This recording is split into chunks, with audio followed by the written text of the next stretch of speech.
Welcome to the MMA Road. You totally just moved your mic. But I was still thinking about Kit Kats. Starting to get. It's so good. Welcome to the MMA Roadshow, episode number 71. My name is John Morgan. Cold Coffee is with me. We are in Provo, Utah. That's right, not Salt Lake City, Utah, which is where you might have expected us to be. We are at the Provo Marriott. Of course, this week is UFC Fight Night 92. Rodriguez versus Caceres. We are on the road, as we always are, doing things up. We're at the Marriott tonight. Cold Coffee, we were supposed to be around the corner at ABG's Libation Emporium, but they put the smackdown on us. We tried to walk in with our gear, record a little podcast, and they said, Sir, first of all, we don't allow backpacks in here. And then you, of course, being the guy that you are, tried to make a little magic happen. You try to say, hey, man, we're just doing a little podcast. They're like, oh, sir, you would have to pay us for the right to record in here. Still, I got much love for ABG's Libation Emporium. Not as much love. Maybe I would love. Less. I mean, even right now, we're giving ABG some love and some promotion. We would give them even more love and talk even more if that cranky woman was not working the front counter or whatever. But I mean, I don't know. I mean, like, this has kind of become the impromptu headquarters of the UFC staffers and media that are out here, So it could have been a lot funner, and I would love if we could have shown that, atmosphere for everybody. But you're right. It's still good. It's a good bar. But should ABG listen to this, change your damn policies? You're in a college town, and you don't want a fucking backpack in your place. And even when we offer, hey, I'll show you what's in the backpack. You can look around. You can do whatever. And you say no still. But while we are in your establishment, there's people with backpacks. So that's like a giant fuck you if you don't live in Provo. Maybe I didn't have my Mormon card. Maybe I didn't have my fucking Bible card. Maybe I didn't have my whatever. But I'm not bitter. But you think you got religiously profiled? I got anti-religiously profiled or something. They didn't see enough goodness in me. Yeah, ABG has become, which by the way, if you are a Provo kind of person or a Salt Lake kind of person, next time you're in there, a provost, a provocateur. I don't know. Next time you're there, Provian, tell them that you wish the MMA Roadshow would have been there, but. It has become impromptu headquarters because it's basically right outside the back door of the hotel, so everybody is there. So if you happen to be a Utah native and you're just wanting to meet some... You could probably carry your backpack in there. Well, you probably could. And if you want to meet some UFC people, that's where you want to go. Just head over there and you will meet a lot of people. Now listen, people may say, well, why are you not in Salt Lake City? Bottom line, the whole town is sold out. There was a whole bunch of other stuff going on. I think some kind of outdoor convention. According to the people that we met. Yeah, then there's like a fashion convention, festival, whatever conference sort of deal. So yeah, I mean it's crazy. I mean we do this a lot of times. We go to places. We look at the Airbnb. We look at whatever, and that never before have we seen anything like what we saw in Salt Lake City. Just the fact that all the properties were up in cost. They were a lot more than what they normally were, and you can check that and see how they were higher. Just the availability just wasn't there. The availabilities for the hotels, you try to look at the hotels, nothing. And so we knew something was going on, but I tried to search immediately, like the Chamber of Commerce, all this other kind of crap, and nothing was really pulling up at first until we started finding some things. And funny enough, we ran into some folks coming out to Salt Lake City for that fashion. Is that a frosty? That's not really a frosty beverage, is it? Well, we'll get into that later. Yeah, but still, to see people that were still actually coming out for this thing that was causing us to be 45 minutes down the road in Provo or whatever. But it's beautiful here. Even the UFC had to book 45. We are actually at the host hotel, which we don't get to do a whole lot, but it was fairly reasonable rates, especially considering the fact that we had to be 45 minutes outside of town. Yeah. But even the UFC had to be 45 minutes outside of town, which should tell you just how busy Salt Lake City is this weekend. Yeah, and it's crazy because, like, normally that transit hasn't been that bad, but today coming back from the open traffic. workouts. We got knocked, got stuck in traffic a little bit, which was, I guess, good and bad because we were able to edit, and do some work on the road. But if you've ever tried editing, and this is the bad side, ever tried editing in a moving vehicle, it's kind of like reading a book, and you get that headache, and you almost get nauseous. It got bad there towards the end, but what can you do? You try to knock it out so you're not, losing an hour just in transit or whatever. But it is beautiful here. Oh, it's gorgeous. You got a shitty window view from your room. Yeah, you got the better view. I'm a good-looking dude. It just happens. Us good-looking people. You got the aisle seat. We get shit. I got the window. Yeah, see?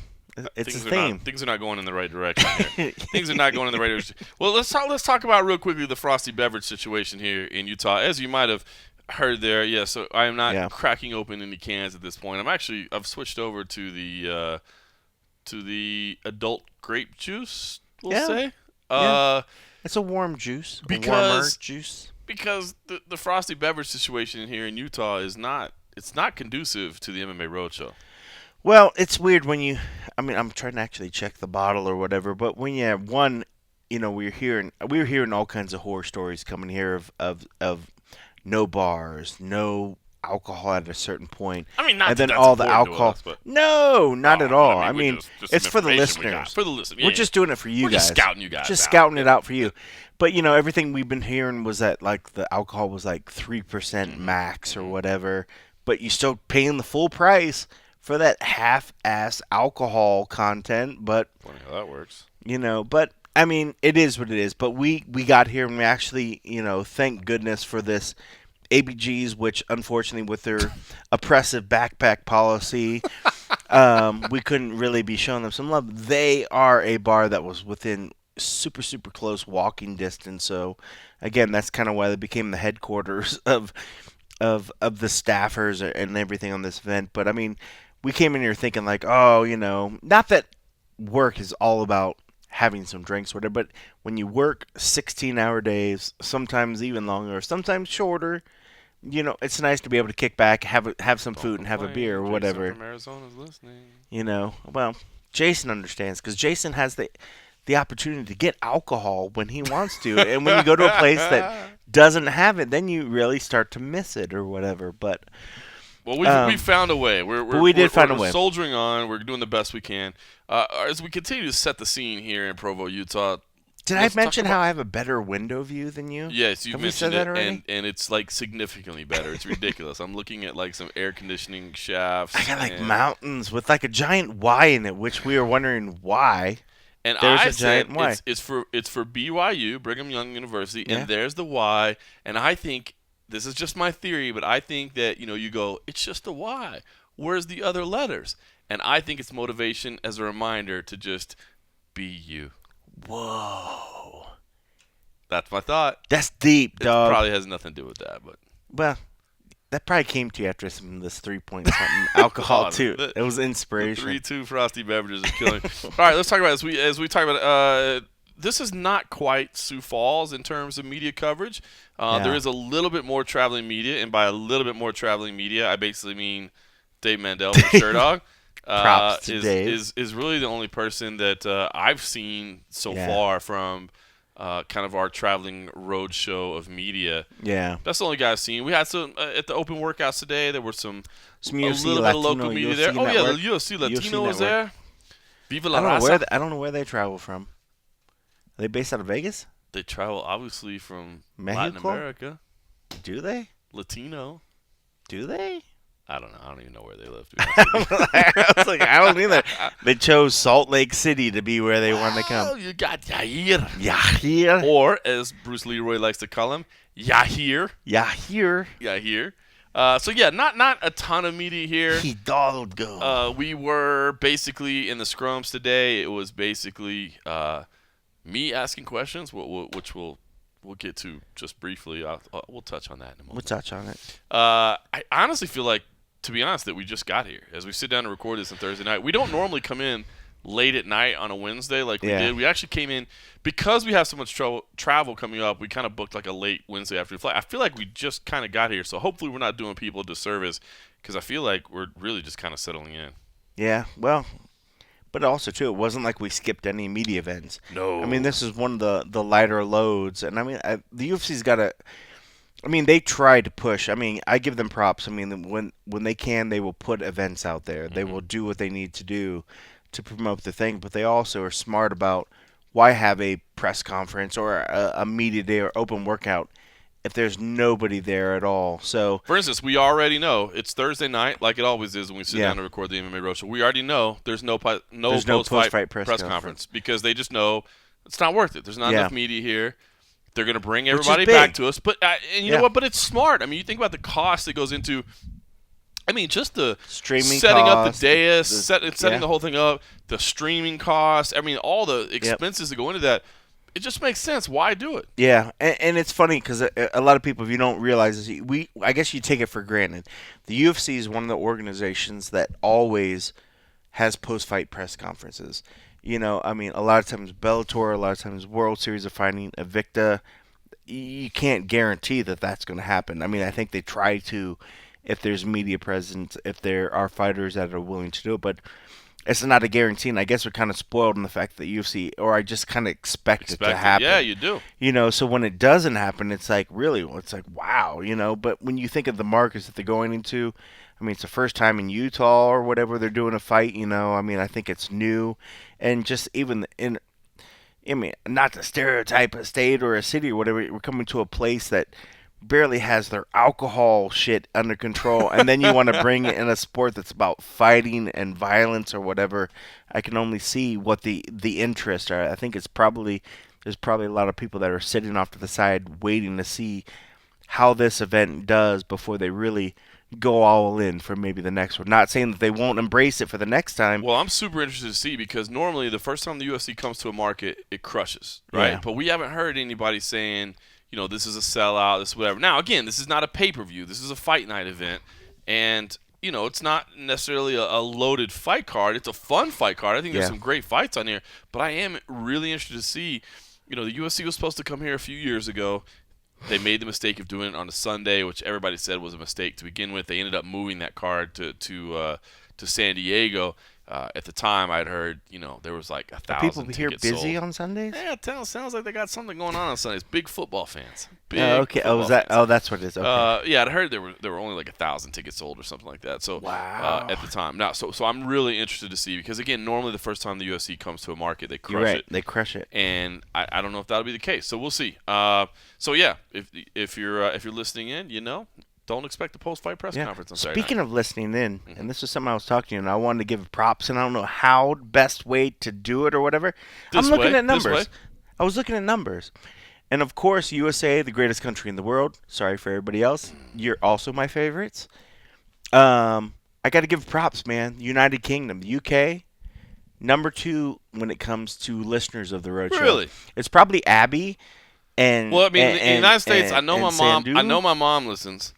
She probably listens a lot. She probably listens repeatedly. And then in the UK, if Simon and Abby and Sandu listen, well, that should be our number one country, actually. Right? UK should be our number one country. Abby's mom probably listens. Probably.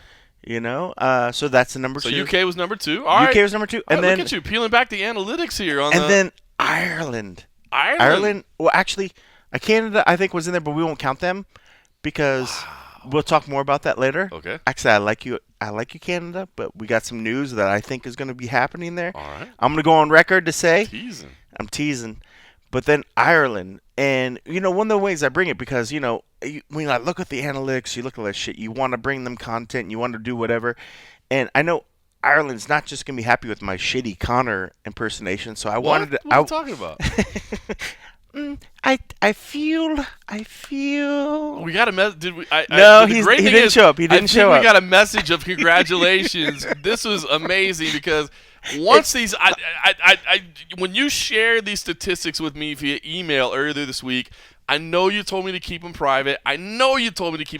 But I was so excited to hear that Ireland was number 3 on our list that I reached out to Conor McGregor and I said, can you just send a little shout out, give us a little congratulations, maybe let us know how it feels that the MMA Roadshow is so popular in Ireland. And I didn't tell you this, Cold Coffee, because I didn't want to upset you because you told me to keep it private, but I recorded this message from Conor McGregor. John, he's shit. That's so weird. Where did that message come from? That's bizarre. That's bizarre. But, So weird. I didn't stop there. So I weird. didn't stop there because when you told me that UK was number 2, I thought, man, current UFC middleweight champion Michael Bisping is the champion of the world. He's announcing his own fights. He's saying that he's fighting Dan Henderson in October in Manchester. And, I mean, he's out there. He's saying things. I thought, what would Michael Bisping think to hear that the head of UK MMA, for him to know that the MMA Roadshow is so popular in the UK? And I was like, Mike, tell me what you think. And he gave me this message. John, he's shite.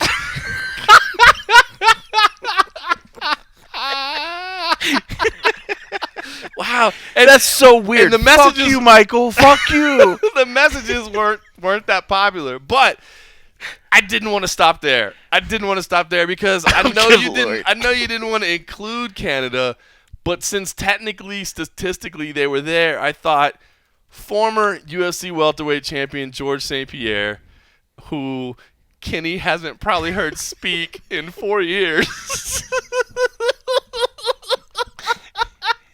I thought, what would he have to say about the popularity of the MMA Roadshow in Canada?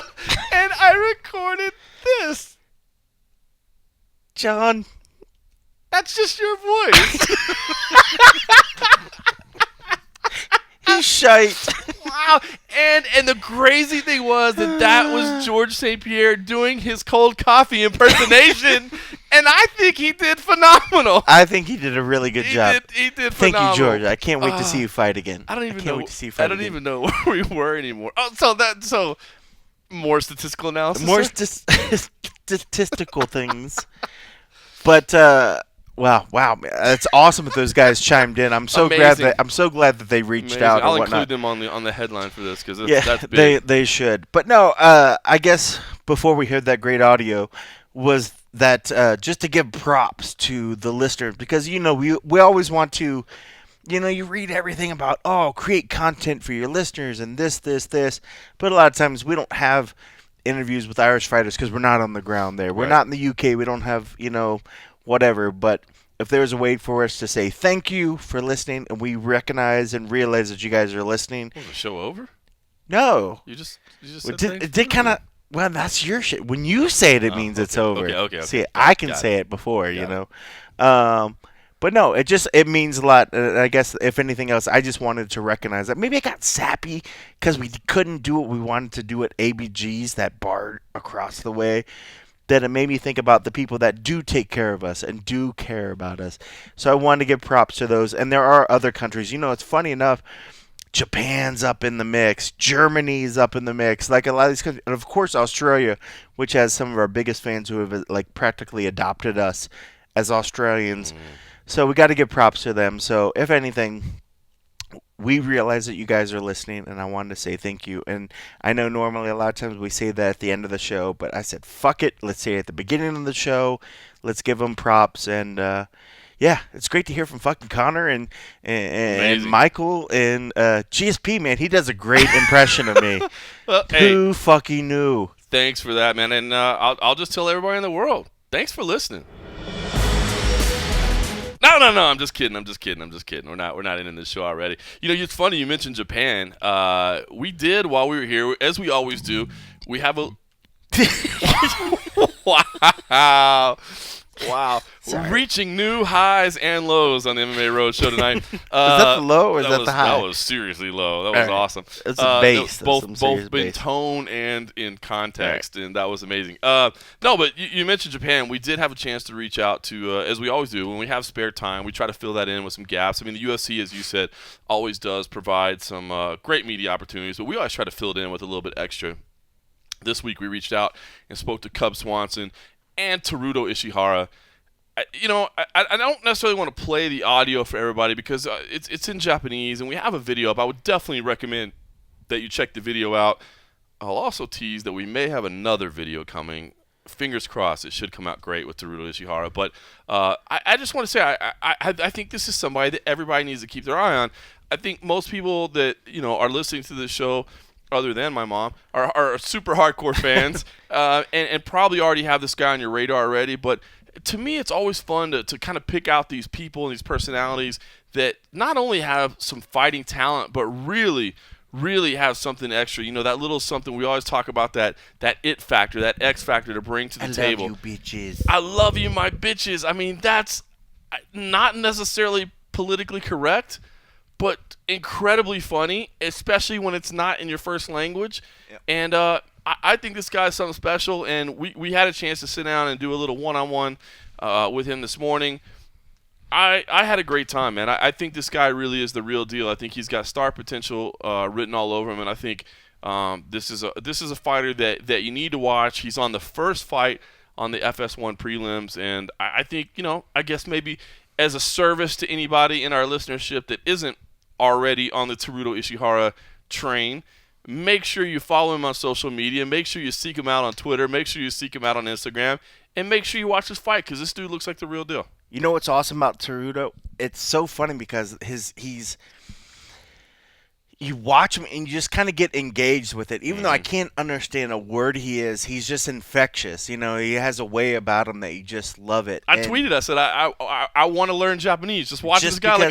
Just because of this guy. Yeah, totally. I want to know what he's saying. And what we normally do is we'll take the audio and we put the translator audio underneath it, and it shortens the video. So it's, I think, a lot of the listeners and a lot of the viewers then watch the video. You're not watching a 6-minute piece for something that we can condense down in 2 minutes. But as I don't want to be a disservice to him. So as a little treat, and hopefully you guys don't mind it or whatever, because this interview was only about 6 minutes long. So you do want to play the audio? I want to play the audio. I wasn't going to do it, but I want to play the audio. And what I'm going to do on this one is, instead of doing what we normally do where we lay the translation underneath, I'm going to roll it from the beginning to the end. So what you're going to hear is you're going to hear your question, and then you're going to hear the translator translating it, and then you're going to hear Teruto, and then you're going to hear whatever. So if it sucks, just say, I'd just rather you do whatever. But just for this, because he was hilarious and it was worthwhile just to be there, and I want you to hear his voice just because I know we don't normally do it. It is cool. You can almost hear, I mean, even without the visual, you can sense. You could sense his excitement, and that's the part that, hopefully you as a listener, you might be like, well, fuck, I'm going to go learn Japanese just so I can understand better, because he is infectious. And so here it is. Here's the full interview, and I didn't do anything with it top to bottom, so it might be a little long. It might drag on. Maybe we won't do it again, but it's a big sale there. Way to set it up, bro. Pay attention, all you bitches. Teruto Ishihara.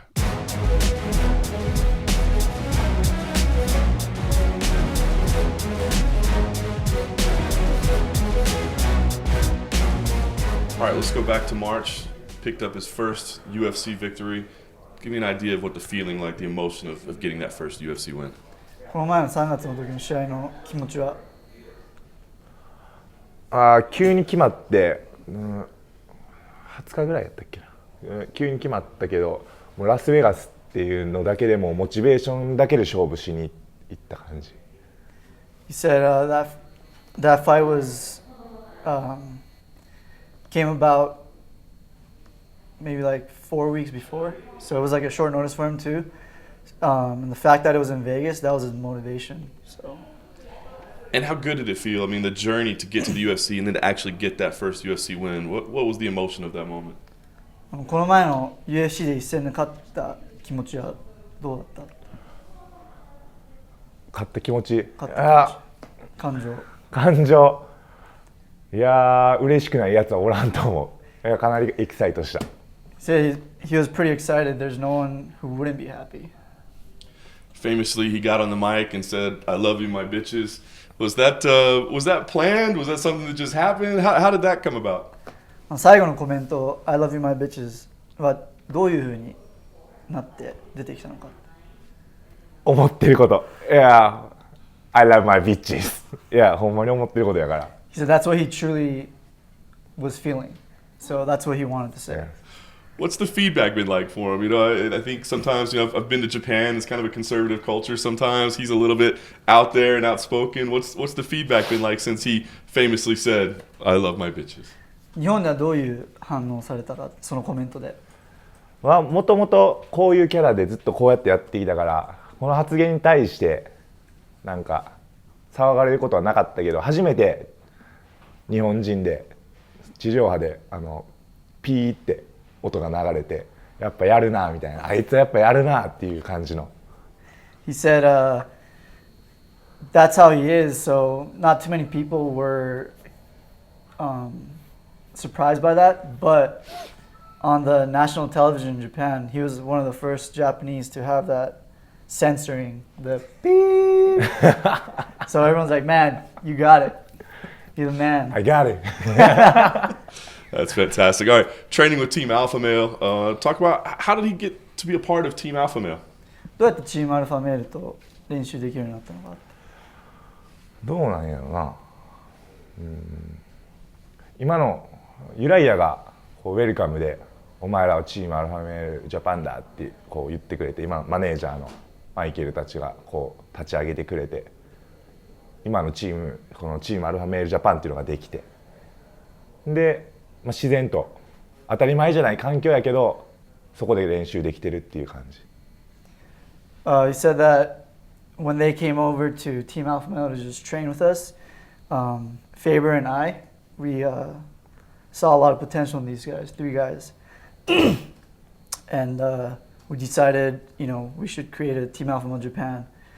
And now he's just in a position where it feels so normal, you know, so comfortable being in Team Alpha Male. So it was, it started with those 3 guys, and then Faber and I just kind of saw the huge potential in the future. So now he is here. Very cool. Another fight in the United States, Horacio Gutierrez. What does he think about his opponent and this fight? 次の相手のことどう思う？次の相手のことは、ハードパンチャーやし、上から1階級上から落としてきてるのもあって、でかいなっていう印象だけで、一発もらうんだけは怖いけど、俺はそんなバカじゃないからもらわんと思う。He said his opponent is coming down from a weight class, from lightweight. So he's big and he has that one punch, but he's not stupid, so he's not going to get hit by that one punch. Yes. What do you think we see? I mean, are we going to see? He had such a great performance last time, but what will we see different this time around? この前も最高のパフォーマンスだったけど、今回はどういうパフォーマンスなのか。常にこう女の子にモテるために格闘技やってモテるためにこうどうやったらかっこいいかっていうのが分かってるから、なんていうんやろな、そうやな、モテる試合をするだけだから見てたら分かると思う。こいつかっこええなって、こいつめちゃめちゃ面白い試合するやんって思えると思う。He said that his goal is always to have a fight that will make the ladies go crazy for him. And he said he can't explain it in words, but if you just watch him, you will see. You'll think that, man, this guy is cool. This guy's fighting style is awesome. It's funny because, you know, every fighter we talk to, they say their goal is to, you know, fight for the title and be a champion. Is that something that he sees in his future, or is it really just about making money and getting the bitches? 他の選手はみんなそのタイトルしか話さないけど、ヤシャボはその違うことを話してるじゃん。それは本当なのか。ヤシャボは本当に女とお金のためにやってるのか。強さなんかどうでもいい。ほんまにモテるため、お金大金手に入れて、こう女の子にモテるためにやってるから、こう俺がどれだけ強いチャンピオンになりたいとか、こうどれだけ俺試す自分の力どれだけできるのかみたいな、そんな全く興味ない。He has no interest in showing how strong he is or how good he can be, but more about getting the money and the bitches. That's his goal. That's awesome. All right. Well, if he proves victorious on Saturday night and he gets to get on that microphone again, what are we going to hear?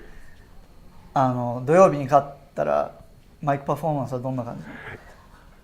俺は暴走しようと思ってるけど、頼むから UFC 怒らんといてくれ。頼むからダナ怒らんといてくれ。He said he's planning on going off on the microphone, but Please, UFC, please don't get mad at me. Please, Dana White, don't get mad at me. Please.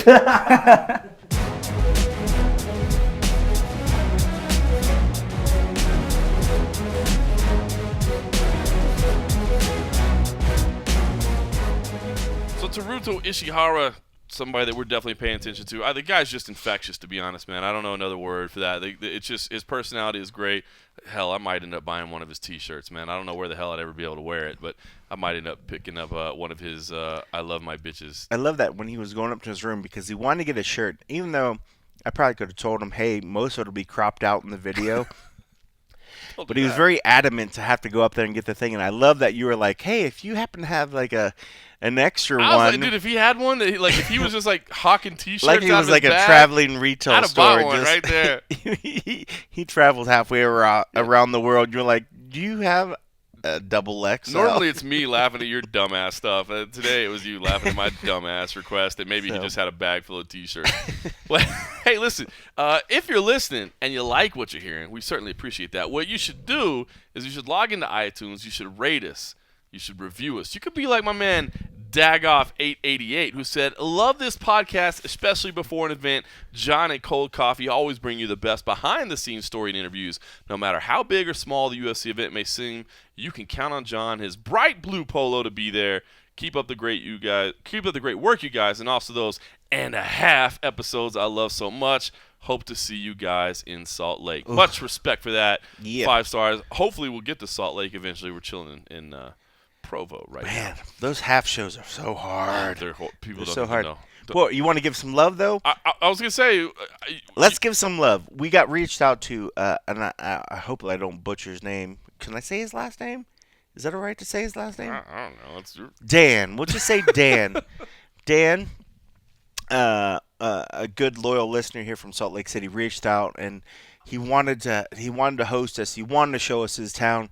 But unfortunately, Dan is also acting as one of the judges for this event, so he probably felt that it was probably better to not partake in lots of drinking on the nights before Probably the events or whatnot, which is probably a good call. Save that for during the event only. You know, which is I respect his decision, but he wanted to reach out and he wanted to show that.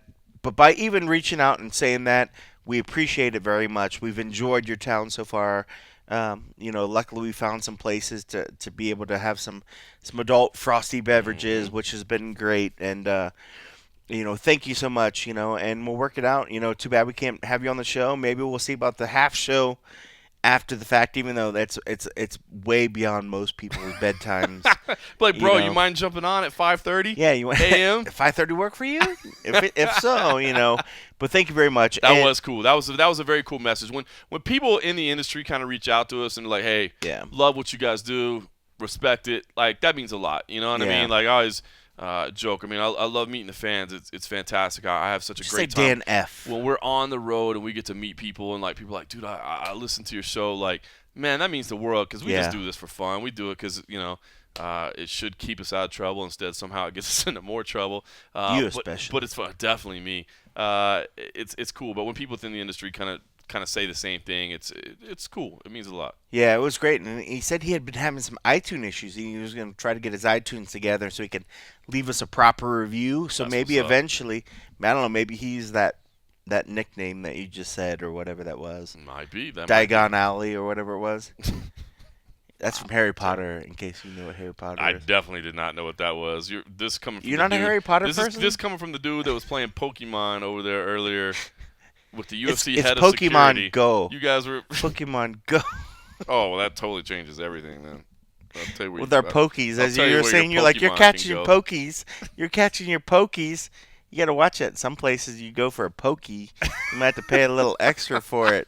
All right. Well, speaking of hanging out with people that work for certain companies in certain places. Yes. The UFC sale, I did want to touch on this because I feel like we're still monitoring this, like how things are going. We're always trying to get a little bit more info. It's little bits and pieces. I mean, let's be honest.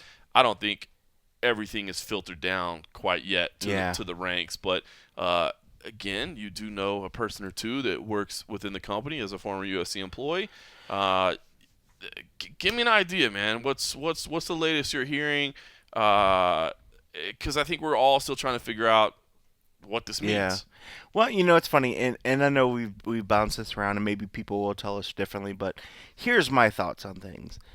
You have this company that came in and just bought it, and they went $4 billion in the hole. Right. That's $4 of billion they need to take, and this is not a Lorenzo and Dana who love the sport. I mean, I'm sure they're fans of the sport, but they're fans of what the sport is doing, the income, the revenue that it's making. They want return on that value. So, if you think about, even when, I have people that tell me about gambling or whatever, and like when you take the over under, if you're giving the over, whatever, you're already spotting amount of points that now the team needs to actually cover. So they just spotted $4 billion, and now they need to recover that somehow. So, so when it comes to that, they're going to start looking at everything that the company is doing, where they're expending their money, how can we cut costs so we can actually set up the possibility of getting some income actually back when they do these events and they do the other sort of things. But what I've been hearing and what I've been seeing is that there's a lot of things sort of happening. A lot of people from other areas are training in different other areas, coming to Vegas. They're actually taking training. They're doing whatever. And I'll go on record and saying that these are people that are UFC employees. UFC We're not talking employees. about like WMEIMG people. We're talking No, about, these are UFC staffers and whatever. And so one of the things that I'm noticing, and we were talking a little bit about Canada, and one of the things I'm noticing is we're seeing a lot of Canadian employees coming over and working a lot of events in the States. And my prediction and my thoughts about the fact is that when you look at the way the UFC and the way their headquarters and the way their certain particular station in certain areas of the world, you have your Singapore office. You kind of need that because you need to have a branch in Asia. And that's a huge market. And especially with the Asians, with a lot of the cultures and a lot of the businesses, they want to deal with other Asians. Somebody's got to line up Teruto's bitches. They gotta be able to speak the language. Yep. You know what I'm saying? So all right, so Singapore office is probably fine for now. Yep. Besides that, we also need to have they need to have a place in Europe. So the UK office, there's still a reason whether or not they need all the people there. They still need to have a UK office dealing with Dublin, dealing with all the other stuff over there. Europe, Middle East, and Africa as the EMEA regions. I mean, there's a lot of. I think Dave Allen used to say they deal with like 100 and something countries. Just something ridiculous. In there. Yeah, it's insane. Something ridiculous. But the area where there is overlap and where now that there's not as many events, and as you pointed out earlier, there's no GSPs fighting right now. There's no real big draws in Toronto, and from what I've been seeing and what I'm sort of hearing, and this is no whatever, but I'll go on record for saying that what I think is that. And you predicted the sale a long time ago. I did. I thought you were crazy. Right. I mean, you did think that it was going to be a Middle Eastern buyer. Right. It didn't end up being a Middle Eastern buyer, but you were right. But my time frame was pretty good. Yeah, I said within 2 years, is that the Toronto office, the Canadian office, will go away. It will be melded into the regular American office, and if anything else, and what I'm kind of hearing as a possibility, a lot of the staff might be coming into Vegas, but also, what I'm hearing is there's a possibility that in the future, the near, is that they might open up something more on the East Coast of the United States, whether it be New York. New York would make sense. New York is the main one because I know even now there's a lot of staff that's going over to gear up for the New York event. They're already starting to ramp up for this 205. They're already shipping them out there. I mean, they're planning like months in advance. I mean, the staff will come back after the fact, but the fact that New York is such it's the biggest one. It's the biggest media market in the world, hands down. New York is number one. So you need to really have a force there to really push it because there's so much stuff happening in New York. There's so much news. There's so much theater. There's so much art. There's so much stuff that for them, they really need to have a presence there. So now the UFC is making a push to have people there on the ground, have boots on the ground. My thought is that the the Canada office, is going to go away, and that those people, the ones that can, will come into the U.S. and eventually they will open up an East Coast office. Now, granted, makes sense. There's a whole nother company that's going to be coming in here. This is the current, I think, organization that's pushing towards this. Doesn't mean that the new organization that comes in, unless there's maybe already sort of pushing. Hey, have you thought about? But they're a huge media company. I mean, their offices are in LA. Why wouldn't they want in New York, some extension in New York? So that makes all the sense in the world. And the other thing that makes all the sense in the world is because the Canada office, like you said, there used to be way more events up there. Yeah. There's not. Now, Canada has always been in charge of Australia and New Zealand as well. Yeah. Honestly, like, once you start, first of all, just the logistics of traveling from North America to Australia, it is a long-ass flight. Yeah. And even just doing business, I mean, you guys are on the opposite side of the clock, so it's like you're going to bed as the other part of your office is waking up. I've always thought that it would make way more sense for Australia and New Zealand to kind of be tucked into that Asia banner. Asian Like, office. I Right. get it that they are different markets, and they Right. are. I mean, you're talking Well, about different different peoples. languages, different cultures. Different languages, right. Yeah, but as far as just logistically, like everybody kind of being in the same time zone, everybody being able to travel back and forth, it just makes sense. Yeah. I mean, you have people coming from the States that are going over to help out in the Singapore office. Yeah. So it's not like they're native Asians or whatever. I mean, you have English-speaking Americans going over. It makes no sense that they couldn't have the same people go over and learn the Australian market, but work out of that office, which is a lot closer. I mean, because those people are flying back to the States. They're flying whatever, and it's a hell of a lot closer to fly from there down It's to Australia. and it takes a Super long expensive, time. and it it's takes a long time. super long. You didn't mention the Brazil office, but Yeah, that's the Brazil other office. is probably safe, right? I mean, I think the Brazil office is fine because you're right. There's nowhere near the events that they have, but Brazil is another place, kind of like Asia, where one, it's so closely tied with the government. They need to have. I think the government wants to deal with Brazilians. They want Yeah. to deal with people that have some sort of connection to it. They're not gonna just welcome open arms. Granted, with the price is right, I'm sure they Sure. will welcome in a They like to have those completely foreign relationships. company, in, but they like to have. And that's the whole and thing there's so where many fighters coming from Brazil. I mean, it's still Right. hugely represented on the UFC roster. It Yeah. makes sense to have I people mean, there. and it's not going to go away. I mean, one being a birthbed of just so much of the martial arts that ties into this. I think as a tribute to them, and also just because the fighters that come out of there are so good, it'd be a disservice to them to walk away. And there's no reason to. One, because I mean, they're getting their bang for the buck too, because I guarantee the office, the amount of money, what they bring in, more than enough to carry the weight of what that Yeah. company is.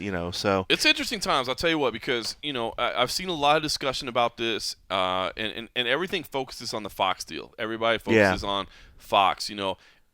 WME, IMG making back their money on what the rights deal is when this thing renews in 2018. Fox, whether it goes somewhere else, what they make there. I think people forget sometimes, and I think it's easy to do as Americans. We're very American-centric. Yeah. We're very we're the U.S. America. Like, man, yes, the U.S. rights fees are huge. It is the biggest portion of the pie. There's no doubt about it. It is the biggest cut of the pie.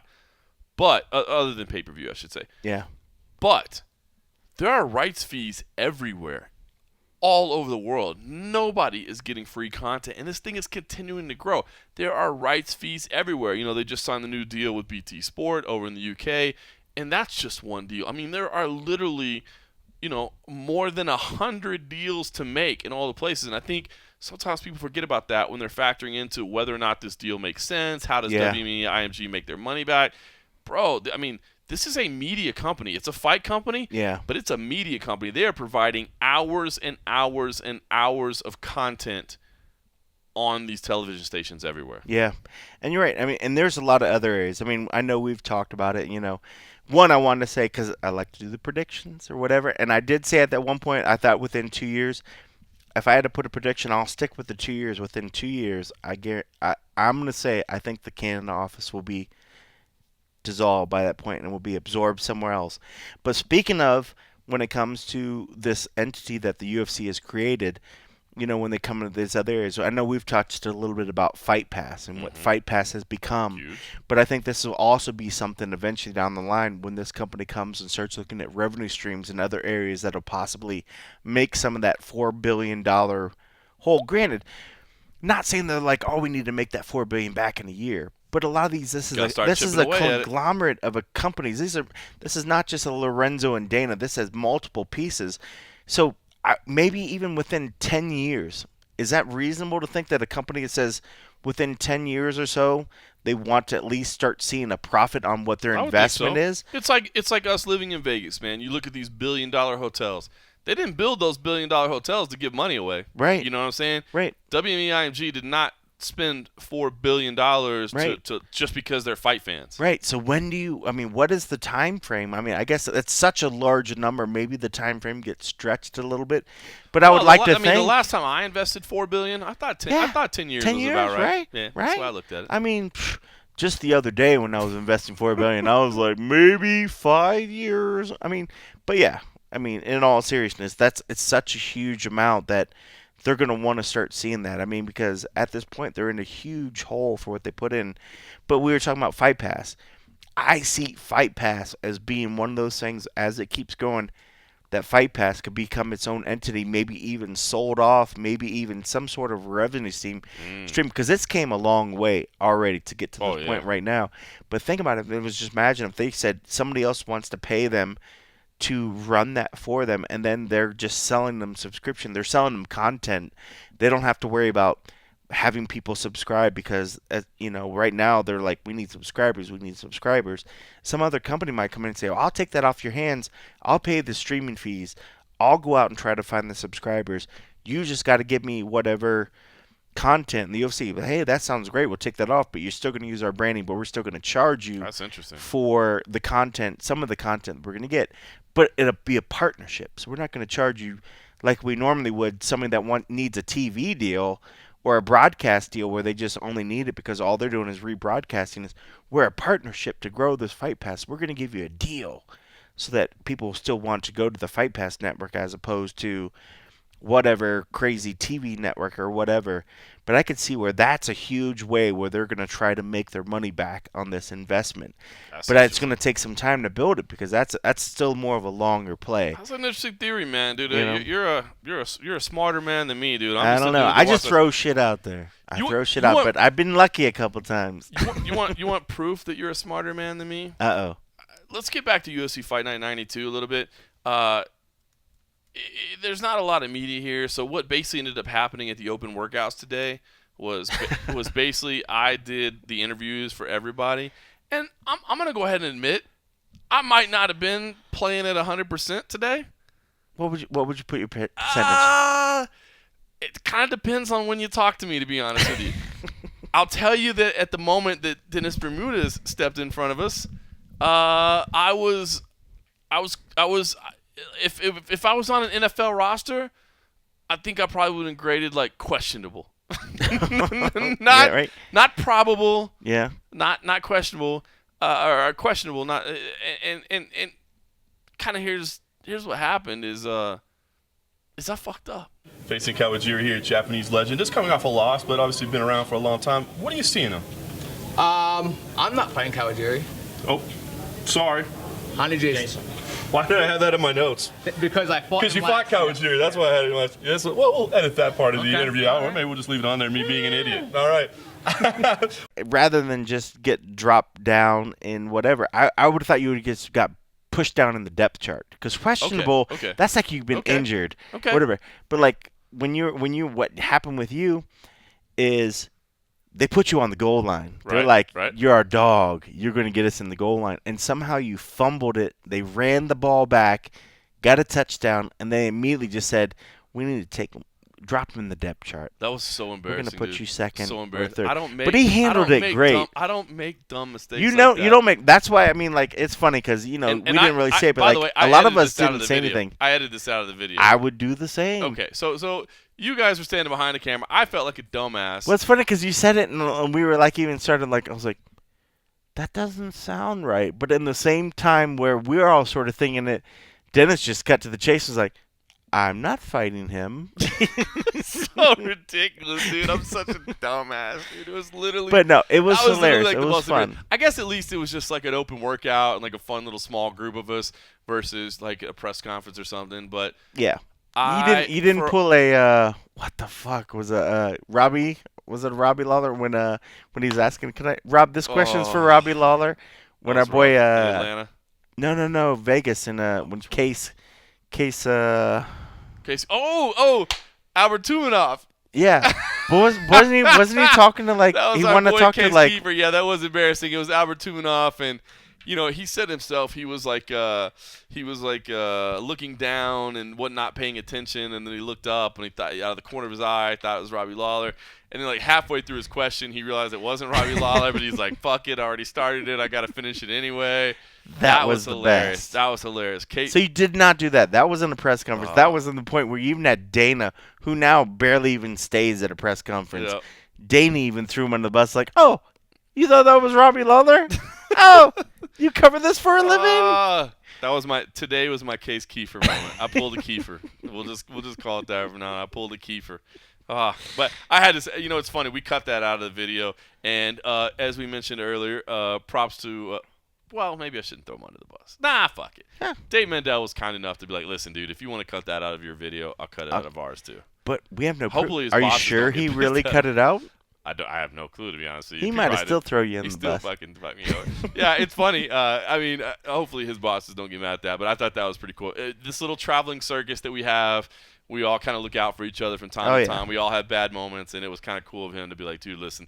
I thought about leaving it in the video because, I do care about not looking like a dumbass, but I don't care that much. But I was like, It happened. it just looks ridiculous. Like, let's just cut it out. Like, it makes Dennis look weird. It makes me look weird. Yeah, half the times, too, when you're trying to go back and edit the video and whatever, and then you have to put a transition or do whatever, and then it just looks weird. If you don't, you got a jump cut, and you're like, wait, what just happened right there? And then it starts drawing more attention to it, where if you just let it play a lot of times, I think most people are like, oh, he's just being human. Shit happens But I cut it out or whatever. anyway, so fuck But yeah, it. why not? Whatever. Listen, I did want to talk about one other topic real quick. I've seen a lot of discussion this week about PEDs. And, obviously UFC 200 with John Jones and Brock Lesnar and all that. It's been a big deal. And I'm seeing a lot of people that are coming from the other side and starting to say, listen, I don't think PEDs are that bad in sport. It is what it is. Like this, what's bad is this, witch hunt and, that we have with USADA and with everything else. And there's a lot of interesting articles stating about, why it's impossible to curtail PEDs in sport. And they're really good reading. And I think people should research them. I've always been interested in at least learning about it because, if we do have the science that can help these athletes, like fantastic. But I got to say, for people to stand in support of PEDs in MMA, I can't get with that, man. I really can't. And I've seen the arguments like, listen, man, just being, just using PEDs doesn't make you a superhuman athlete. You still have to go do the work. You still have to do the laws. But I'm saying, and I always hate to be the sobering, well, I'm never really the sobering, but I always hate to be that influence. But I do honestly believe that there will be a death in the UFC someday. I've said it before and I'll say it again. To me, it's not a matter of if, it's a matter of when. It's going to happen. Even with all the precautions that the UFC takes, and they do it at the highest level. You cannot question their motivation and their execution. But it's going to happen. And I just think that when it happens, that as big as the UFC is, selling for $4 billion and having rights fees and contracts all over the world, that if it turns out that the person that's on the other side of the cage tests positive for PEDs, that is going to be incredibly problematic. And I'm not saying that the PEDs will be the reason for that, which is kind of the argument that I've seen here. People saying, listen, you can't argue that because somebody's on PEDs that makes them some superhuman athlete and it gave them skills and power and talent that caused this death. I'm not saying the PEDs will even be 1% of a factor in that death. But what I am saying is when that happens, I just think it would be incredibly horrific for the future of the sport if that person happens to be on PEDs. That's true.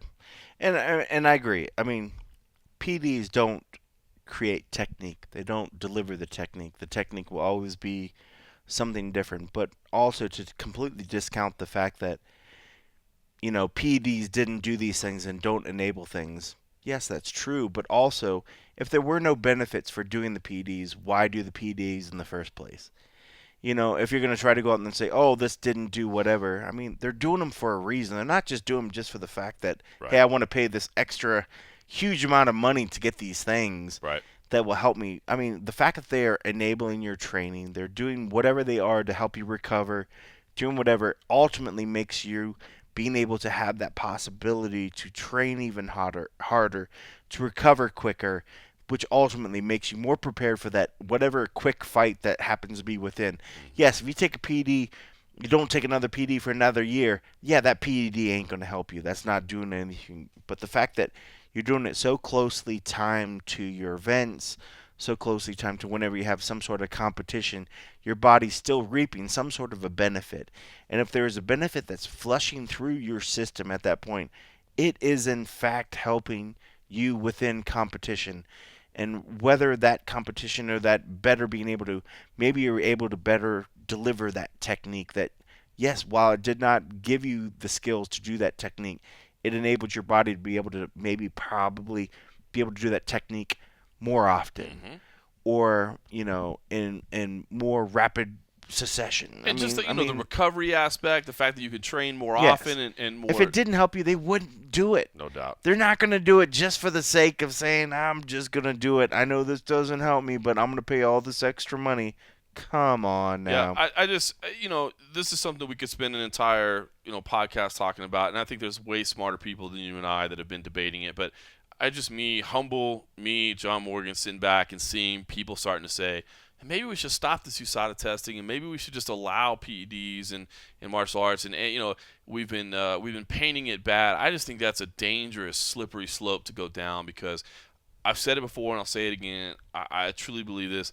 I don't give a shit if somebody playing baseball wants to take steroids. I don't care if somebody, that's riding in the Tour de France wants to take it. I mean, yes, there's arguments that you can make, but me personally, I don't care. What I do care about is when two human beings lock themselves in a steel cage with the intention of inflicting physical damage on the other human being.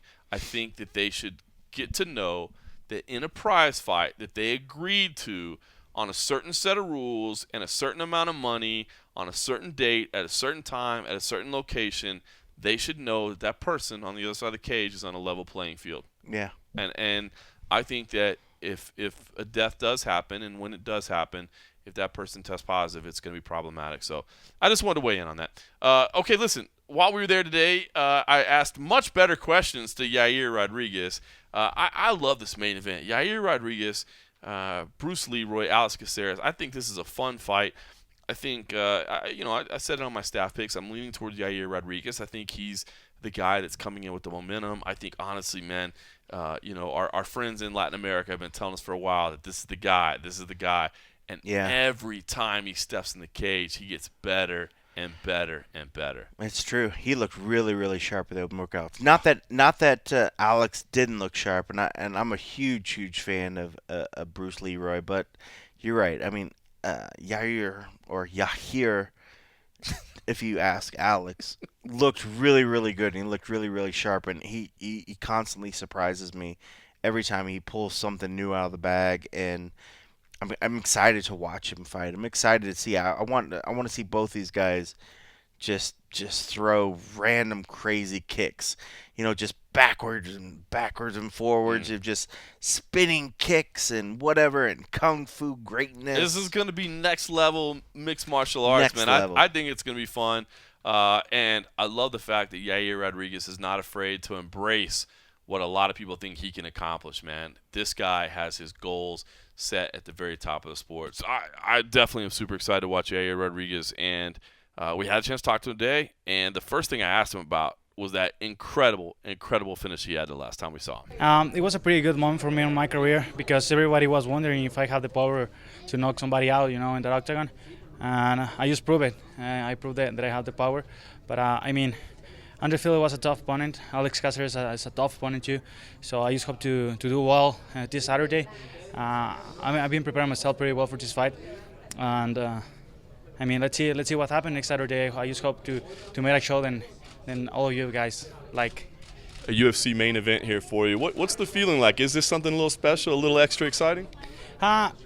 This is my first time doing this open workouts, and I had the opportunity to be here, so this is a new experience for me.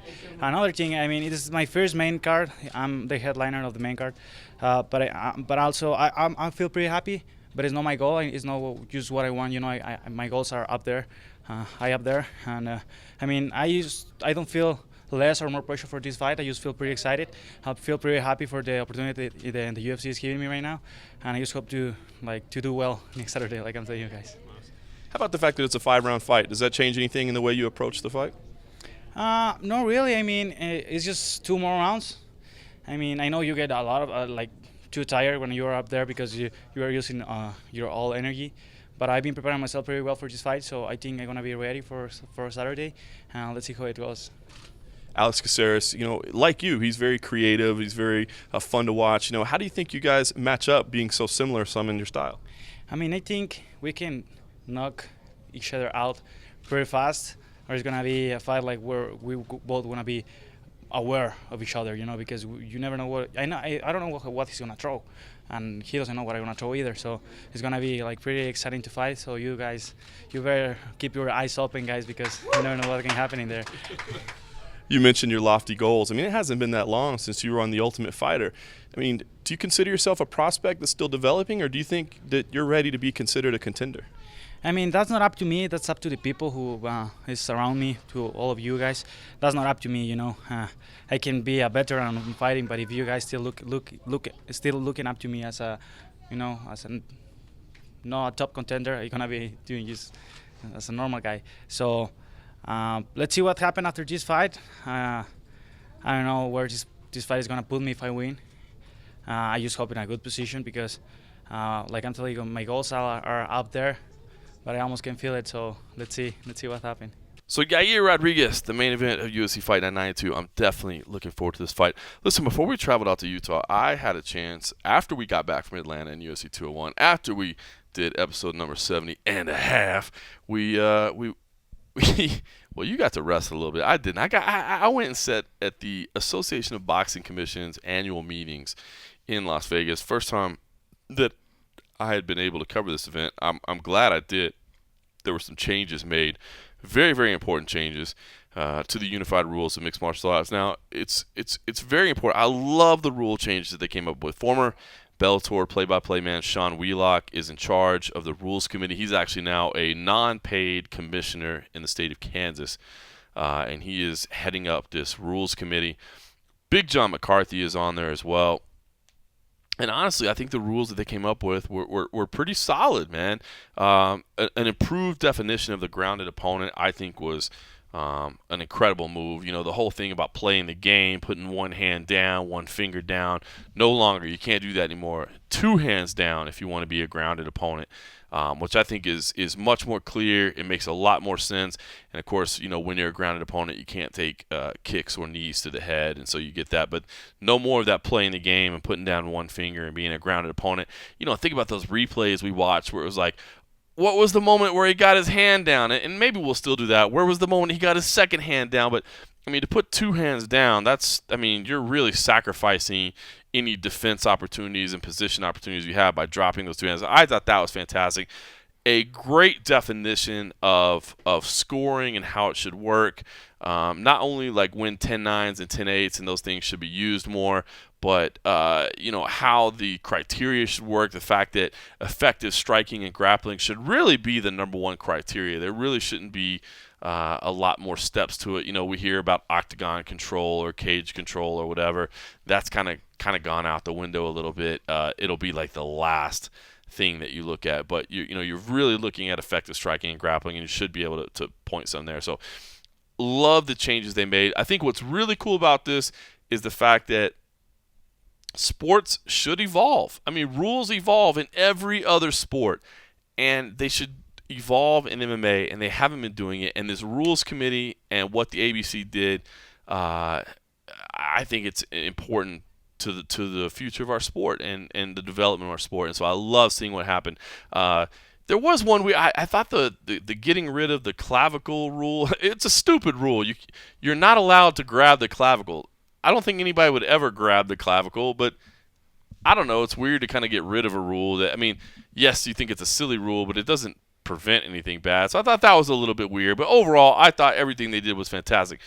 What I did find bizarre was how this thing played out. It was definitely there's super politics involved, and if people aren't familiar with the politics, I mean, again, this is something else we could spend a whole podcast talking about, is how these different commissions interact with each other. I think it's very important to note that just because the ABC passed a rule doesn't mean that all the state commissions have to adopt these same rules. And in fact, New Jersey went out of their way to point out the fact that they will not be adopting these rules. And there came a point in time when these rules were being presented that a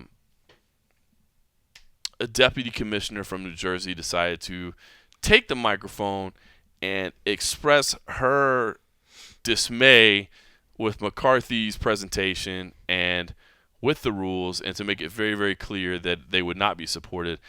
Then they proceeded to have essentially what was a pissing match right in front of everybody. And I just happened to be recording audio at the time, and I thought it was too damn good not to share. Since you opened that door about Dr. Coletta being from New Jersey, yes, he certainly is. However, he does not speak New Jersey State Athletic Control Board in support of your rules changes, and being the first state in the union to professionalize MMA, also to write those unified rules for MMA. I would like to inform everyone here, aside from those eye pokes and the clavicle rule, the state of New Jersey does not support any of the rule changes. I'll make it clear real quick. New Jersey was not the first to legalize MMA. Oh, yes, it was. Oh, no, it wasn't. Oh, yes, Okay. it was. That man stay back there. Yes, it was. Is Mark Ratner in the room? Yes, he is. Can you lend some education to this gentleman? Yeah, please do. Yes, it was. Thank you, John. Thank you, guys. I appreciate it. Hey, what's going to occur, guys? What's going to occur now is you have until tomorrow. We also have another session with some of the fighters. Are going to come in with their comments. These guys will be back up. If you have any questions, don't hesitate to speak with them directly. Like this last question, should have been approached to him without going public on it, but that's okay. Cold coffee, a little bit bizarre.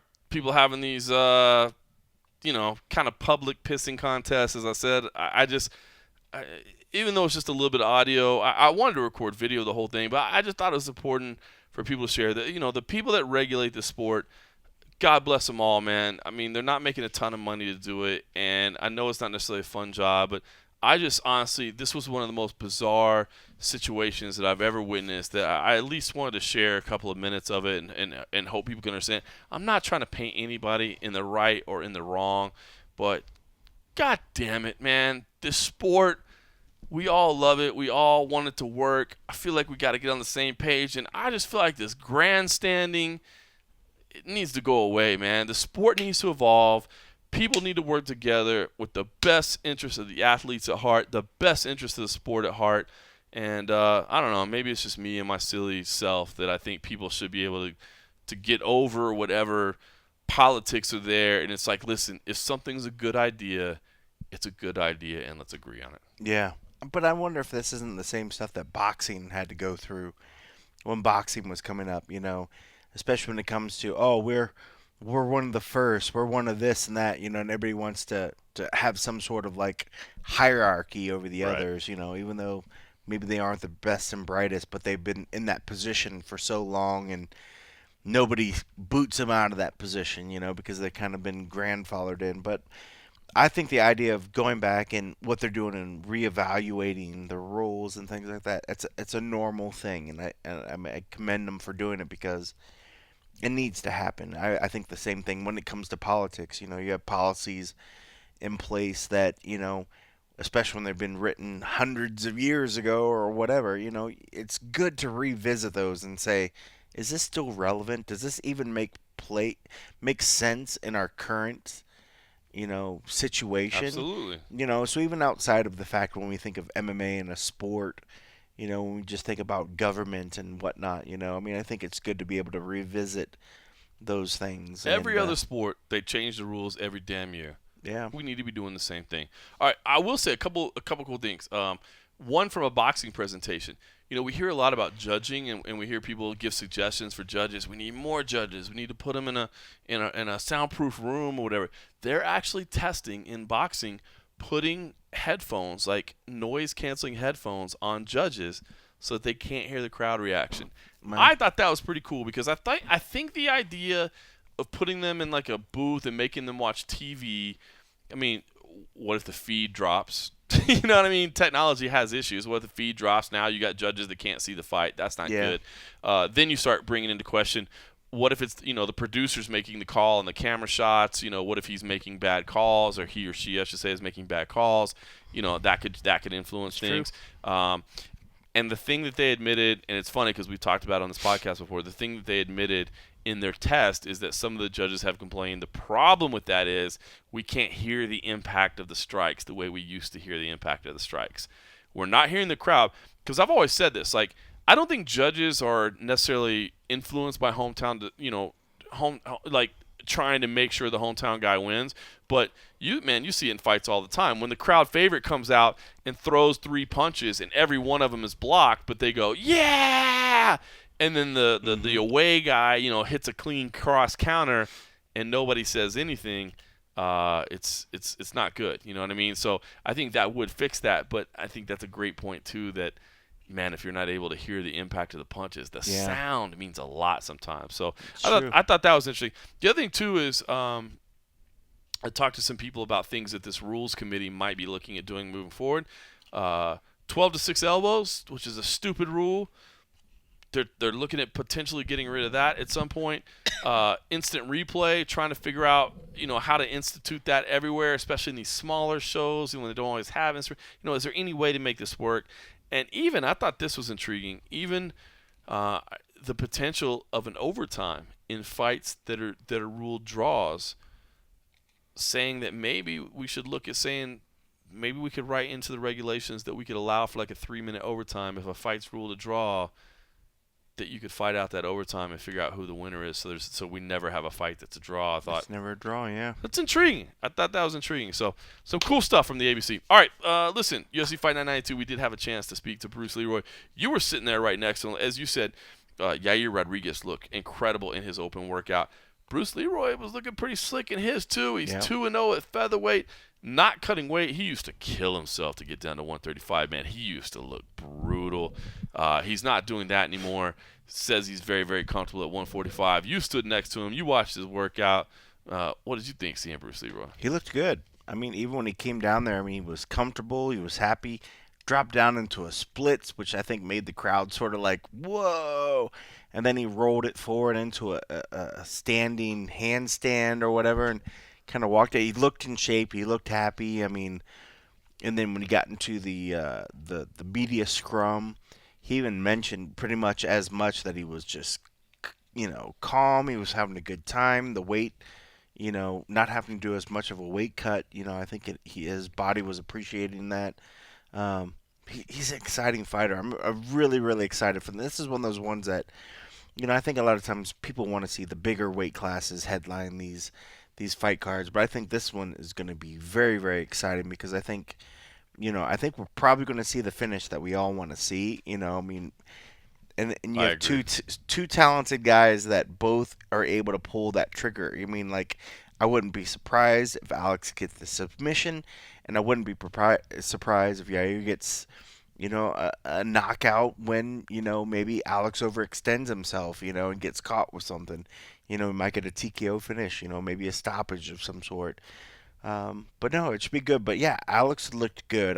I've always been a big, big fan of his, and I continue to be. And I love it when you try to poke and prod on a question and he pulls back some metaphysical, like, weed bong smoking answer. And you're just like, I love this dude. Great. He's great. So yeah, I'm very, very excited. This was a card that initially for me was kind of under the radar, but now as it's now in my face and I can't ignore it with all the other noise that goes on in a typical UFC month, I think it's going to be an outstanding fight, and it should be great fun. I look forward to it too. So let's hear a few minutes from Bruce Leeroy, Alex Caceres.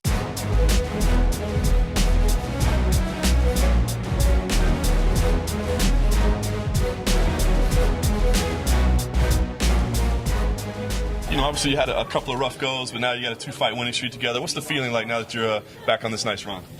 Well, it's same old. You know, fighting is a crazy game. We have our ups and downs. The best we can do is just get back on our feet and get right in there again. So, really, it's all the same. Is there anything you can point to me? Is it just as simple as, you know, changing weight classes, or is there something different that's clicking right now? Well, I mean, I had good runs at 135 as well.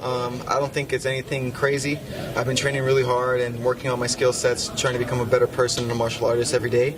But really the weight cut, not cutting weight, I should say, is a big difference. I'm able to enjoy the entire process a lot more lighter in spirits, I guess you would say. So definitely it's a big change, not cutting weight, and it's a beautiful thing. All right. UFC came to you with this opportunity to be in the main event. What was your initial reaction when they wanted this for you? I was more excited that I get the fight for 5 rounds. Being in the main event or doesn't really put any more importance on the fight. You know, I'm glad that I did get an opponent like Yair. Our styles match up very well, and it's going to be a 5-round battle, and that's what I'm most excited about. What's the fun part about 5 rounds? Why are we looking forward to that? Well, as a martial artist or as a human being, I'm always trying to get better. So I really like to test my mettle in a longer fight, and I believe I tend to come alive more in the later rounds. So it might be more beneficial for me if I fight 5 rounds. And I've just been dying to do it. I don't know. It's something I want to do for a long time. You mentioned Yair and his style. Break it down. What do you see in him? I see a lot of myself. You know, other than that, he's very unpredictable and creative. Nothing more than that. You know, he's a good guy. You mentioned your styles coming together. I think we're all expecting, you know, kind of a back and forth fight of the night, creative, fun fight. When this thing plays out in your head, how do you see it? I see it outcome in like many different situations, but then I try not to think of that since it hasn't manifested itself yet. I don't know what's going to happen, to be honest with you. With fighters like me and Yair, we don't know what's going to happen. You can expect whatever. You know, it could be anything.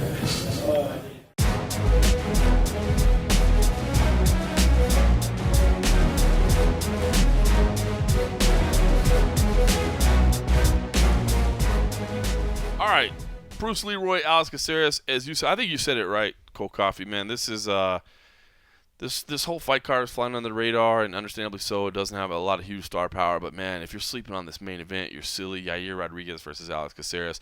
I do favor Yair Rodriguez, but man, Alex Caceres is crafty. He's fun. You just never know what he's gonna do, and I don't know, man. The kid surprises me all the time. I love the co-main event, Dennis Bermudez versus Honey Jason. I think that's a fantastic fight. Chris Camozzi versus Talis Latis. I mean, I do favor Talis Latis in that fight. He was my pick, but Chris Camozzi is just a good dude, man, and he's always going to come out and look to bang. Zach Cummings versus Santiago Ponzinibbio. To me, that's got some interest in it as well. I like that, man. And of course, our new boy Teruto Ishihara is on there as well. Court McGee, the local, is getting to fight in Utah. That's amazing. The preliminary card: Tatsuya Kawajiri and Cub Swanson on the UFC Fight Pass featured fight. There's just a lot of fun fights here, man. There really is. I think honestly, kind of like Sioux Falls, this has a very familiar feel to a fight not that long ago in Sioux Falls where nobody's talking about it, and it ended up being a fun night. Yeah, you're right. You're right. Are you sure that Kawajiri, isn't he fighting Dennis Ramirez? Shut up. Is he fighting Asshole. Ramirez? No? Okay. Dig. Should be a fun night. This is supposed to be my friend, my co-host. That's what friends do, right? Poke and prod, poke and prod, poke and prod. The bust. I feel, John. That was getting more leprechaunish. My counter is becoming more leprechaunish. That's fantastic. All right, well, listen, it is getting late in the night in Provo, so Utah. It is getting early in the morning. Because what are we doing early in the morning? What are we doing tomorrow? Early weigh-ins. Early weigh-ins, Early y'all. weigh-ins, ceremonial weigh-ins. We got whatever you want to call them. I think we're calling them official. What did we're Anna calling call them official weigh-ins and ceremonial weigh-ins. I think, judging by John Anik's tweet, they're calling them posing public weigh-ins. Public weigh-ins. I don't know. We're calling them official weigh-ins and ceremonial weigh-ins, but we'll be there for all that. But yeah, don't even worry about that. All we can say is, seriously, even though we kind of said it earlier. John, I feel. Is that JoJo Calderwood calling it? That's awesome. All right, what were you saying? Jojo, thanks for listening. Thanks for that, man. And I'll just tell everybody in the world, thanks for listening. And the green tea ones are good. Green teas are good. Wasabi ones are good. Mm-hmm. Those are the only two I bought so far. So good. God, these are so good. We might not be in Tokyo for a while, so. I love you, Tokyo. I love you, bitches. I love you, my bitches. I think I got to say I love you, my bitches, like 3 times in one interview. You went a little crazy with that. But I wasn't exactly working at full strength at that point.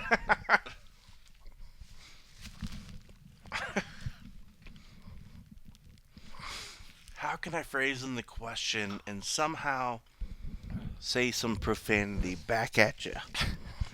Be like, hey, listen, in your previous fight, before you had ever said, I love you, my bitches, had you ever considered saying, I love you, my bitches? I mean, what was the thought behind I love you, my bitches? Oh, too good. All right, you got a file number for the first file? 670. Have you been rolling on this? Yeah, I was, and then I stopped, and then I started again. All right, so 670 will be the first one of the actual Of podcast. like content. Yep. Yeah. All right. Good. We're rolling. Man, I'm all right. I'm gonna stop myself and grab more of that fucking Kit Kat. It's Go ahead, absolutely delicious. But then I'll just be crunching through your intro. That's true. All right, we're good.